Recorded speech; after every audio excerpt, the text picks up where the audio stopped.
Lord, may the words of our mouths, the meditations of our hearts be acceptable in your sight today. For you are our strength and our Redeemer. Amen. Martin Luther King said the words a lifetime ago, I have a dream. And his dream, he articulated so well, was of a time when children would not be judged by the color of their skin, but by the content of their character. Remember that?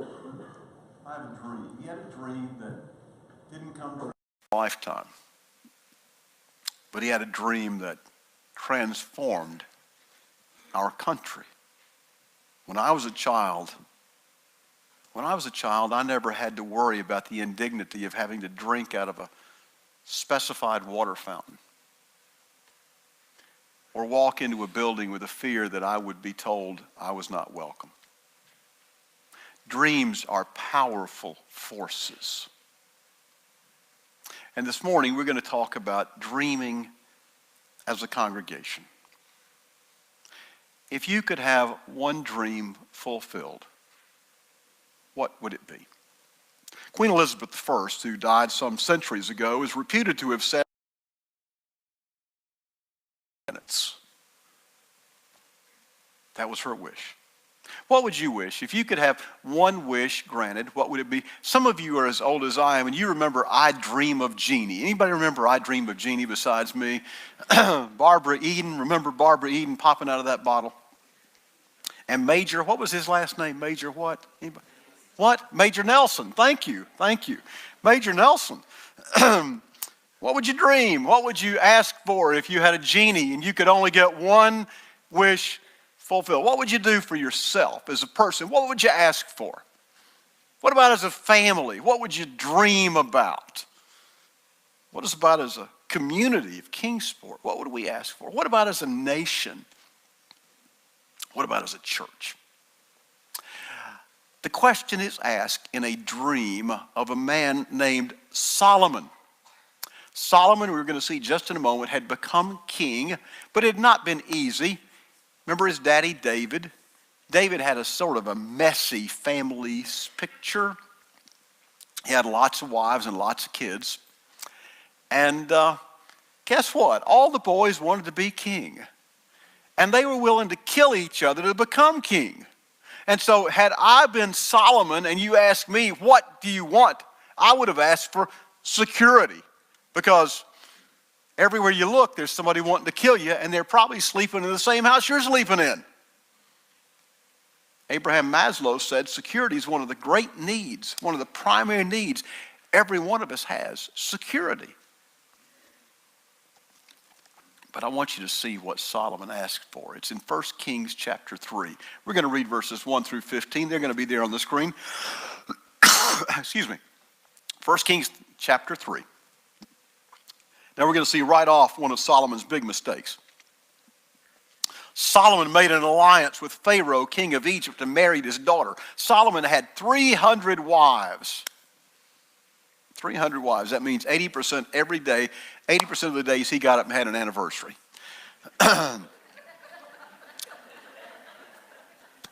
Just didn't know who with.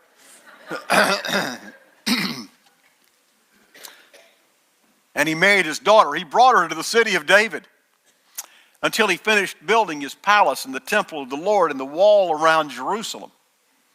The people, however, were still sacrificing at the high places. This is what they did. They went to a high place and made sacrifices to false gods because the temple had not yet built for the name of the Lord. Solomon showed his love for the Lord by walking according to the instructions given him by his father David, except that he offered sacrifices and burned incense on the high places, just like everybody else. The king went to Gibeon to offer sacrifices, for that was the most important high place. And Solomon offered 1,000 burnt offerings on that altar. At Gibeon, the Lord appeared to Solomon during the night in a dream. Notice, in a dream. And God said, ask for whatever you want me to give you. And Solomon answered, you've shown great kindness to your servant, my father David, because he was faithful to you and righteous and upright in heart. You've continued that great kindness to him and have given him a son to sit on his throne this very day. Now, Lord my God, you've made your servant king in place of my father David, but I'm only a little child and I don't know how to carry out my duties. Your servant is here among the people you have chosen, a great people too numerous to count or number. Now listen to these words closely. So give your servant a discerning heart to govern your people and to distinguish between right and wrong. For who is able to govern this great people of yours? Just stop right there with me for a second. Are you aware? Some of you may remember when Harry Truman was president. You know, he was elected vice president. Hardly anybody knew who he was. He was just a haberdasher from Kansas City. And he was in the dark. Roosevelt's people didn't fully trust him, so they didn't tell him much. And he didn't even know that Roosevelt was near death. He became president. And the first thing he did, Harry Truman was a Baptist, by the way.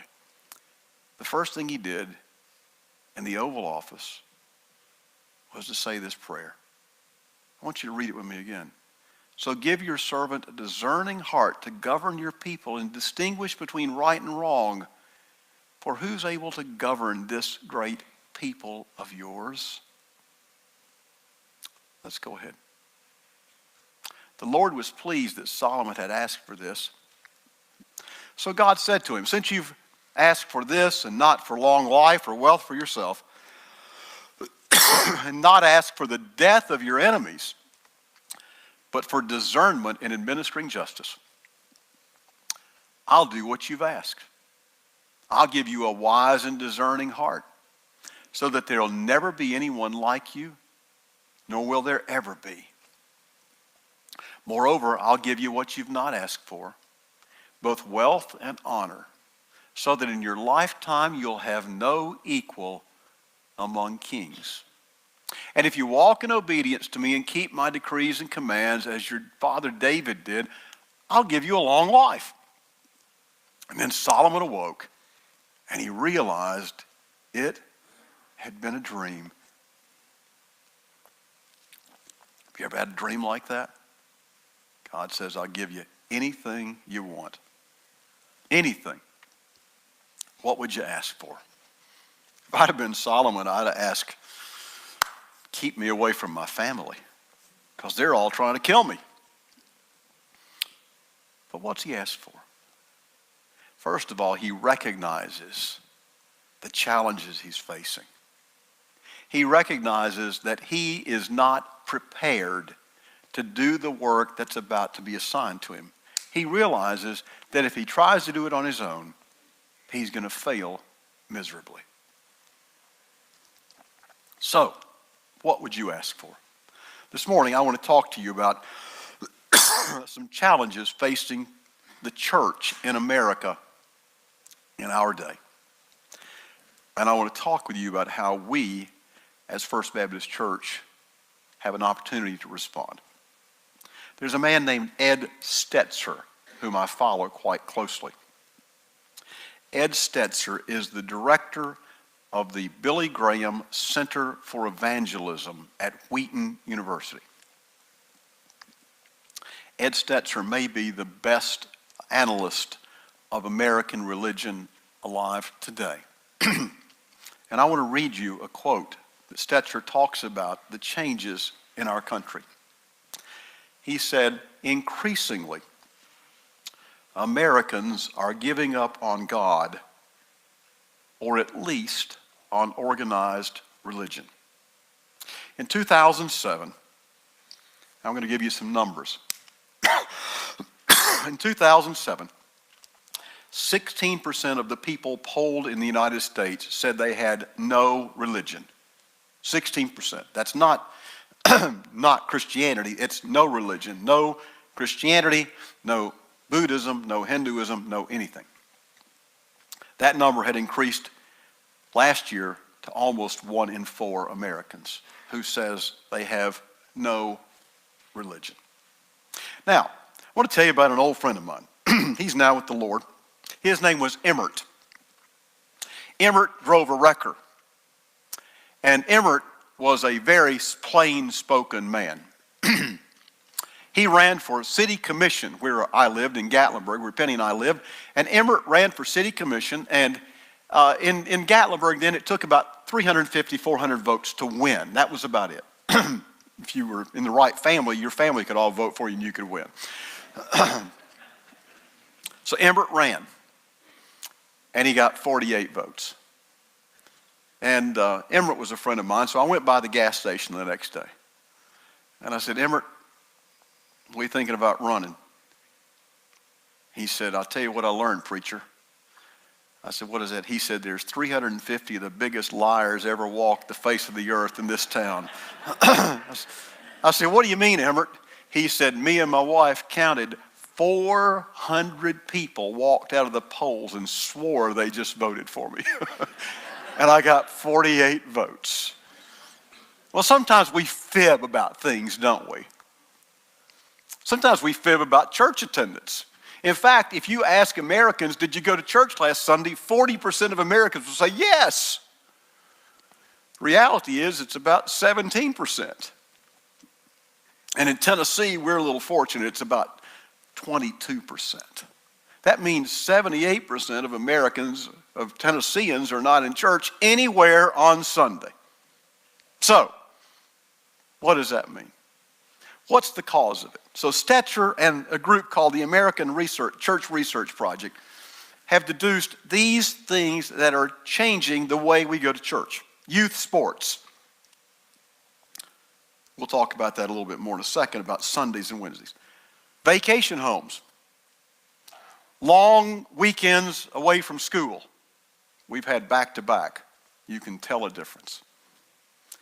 And this one surprised me. Aging parents, where we go somewhere to see aging parents. Here's another number that stunned me. 33% of the American workforce now works on Sunday. Does that surprise you? That shocked me when I read it. I would not have known that number. So what does it all mean? It means that Sundays and Wednesdays are no longer exclusively ours. When I was a child, when probably you were a child, Sundays were hands off. Remember? Didn't do anything on Sunday except you went to church, you went out to eat, drugstore was open, restaurant was open, but that's about it. Now that all changed, you remember that. And now, back in the day, you didn't have a ball game on Sunday. And now, if you're in youth sports, Sunday morning's the big time for ball games. Wednesday night used to be sacred, not anymore. How does that affect us? Well, let me tell you how it affects us. Last weekend was one of those long weekends where there was no school until Tuesday. We had more kids here Wednesday night in missions than we did Sunday morning in Sunday school. And that's not unusual with these long weekends.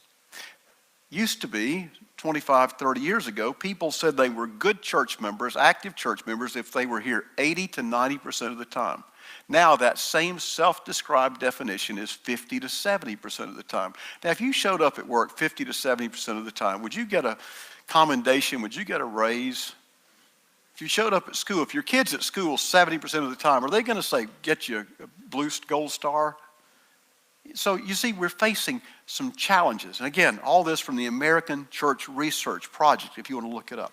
And they deduced two questions that I want to ask you and me today. These are not unique to me. This is straight from their stuff. First thing they ask is this. Are we willing to pay the price of change? Now, what does that mean? I want you to pretend it's 1960 for a minute. I want you to pretend you're going in your doctor's office for a minute. There are no CT scans. There are no MRI machines. You're not going to have a test that you would have in 2018. You're just going to go in, and a lot of the opportunities you have today aren't there anymore. Or I want you to think about communication. How many of you remember 1960 or 70 In Knoxville, on a good day in 1960, when I was 7 years old, we had 2.5 TV stations. We had we had CBS and NBC, and on good, clear, perfect days, we had ABC. But on most days, we had 2 stations. How many stations you got on your cable now? Do you remember what a party line was?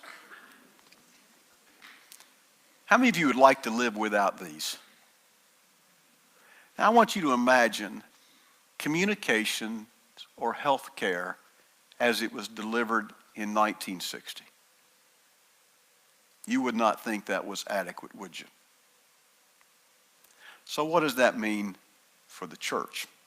It means some changes.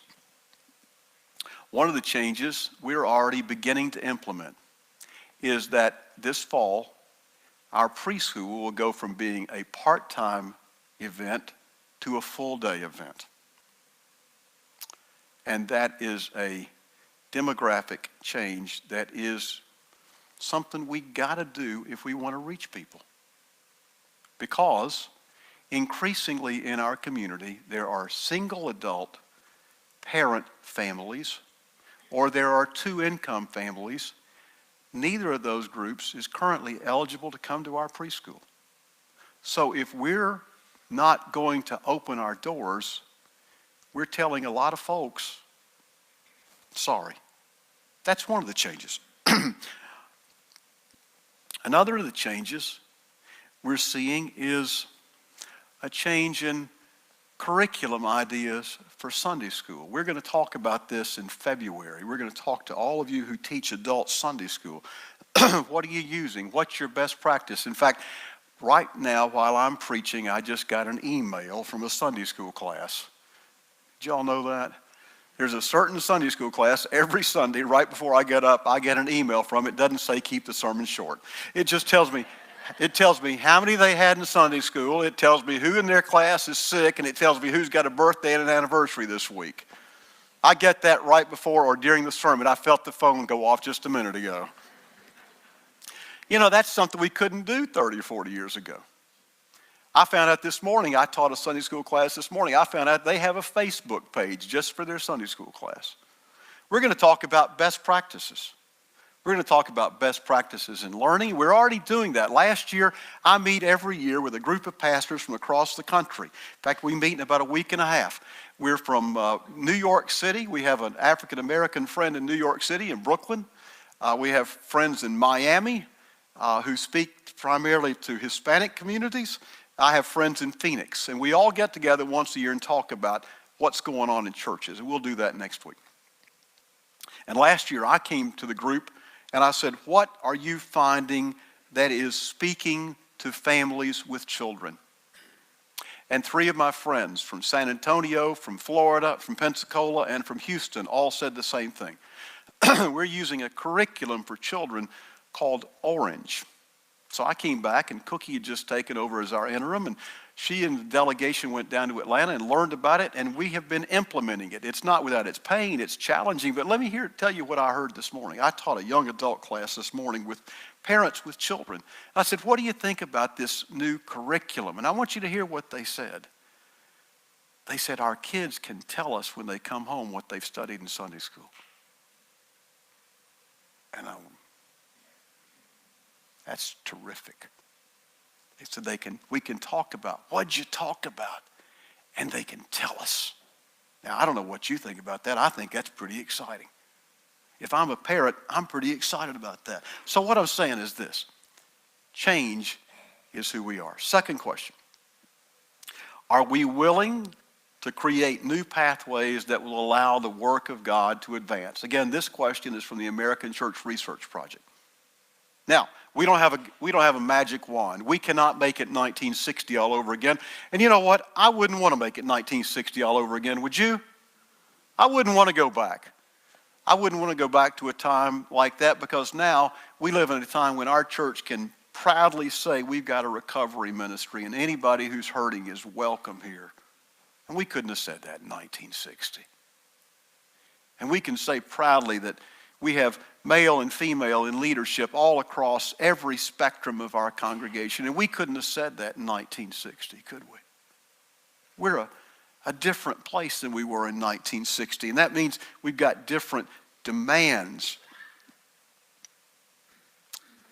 Somebody once said insanity is doing the same thing over and over and over again and expecting different results.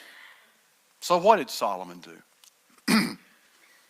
First of all, Solomon realized it was changing times. And he realized that he was facing challenges that as a human being he could not face alone. And you and I are facing challenges as Christians that we can't face alone. So we have to do what Solomon did. We have to ask for wisdom. We have to be aware of the facts. And then we have to ask for wisdom. Do you know who J.R.R. Tolkien is? Anybody y'all know who that is? Some of you know who that is? Did he ever write anything important? Anybody? What did he write? Come on, somebody tell me. What did he write? Thank you. I heard that voice from somewhere. The Lord of the Rings. Tolkien's a pretty bright fella. But this week I got an email and I read the most wonderful phrase. I don't remember a single line Tolkien ever wrote. I know he wrote about Middle Earth and all those creepy things down there. But I want you to listen to this line. You may want to write this down. This is one of the best lines I've ever read. Tolkien said, I want you to hear this, a single dream is more powerful than 1,000 realities. You like that? Listen to it again. A single dream is more powerful than 1,000 realities. What were the realities Solomon faced? Well, he had brothers wanting to kill him. He had one brother with long blonde hair. You know what happened to him? Anybody remember? His hair got caught in a tree. Can you imagine having that much hair? Everywhere he looks around him, there's somebody wanting to kill him. And what does he do? He asks God for wisdom. There's nobody wanting to kill you. But we're facing times that are challenging, more challenging than churches have ever faced in my life. And 25 years from now, when they open that box, my prayer is that First Baptist is more vibrant and more alive and more dynamic than it's ever been in 125 years. But it'll only be that way if we ask God for wisdom. In a few weeks, we're going to ask you, every one of you, for 3 big dreams. 3 big dreams for our church in the next several years. Before we ask you that, I want to ask you this. Would you today begin asking God for wisdom to ask for the right things? Because, see, sometimes the Bible says we don't even know what to ask for. Doesn't Paul say that? And he says this, but the Spirit of God, even in our groanings, the Spirit listens. So I want you to begin today with me, simply to ask God for the wisdom to know what we ought to be doing going forward.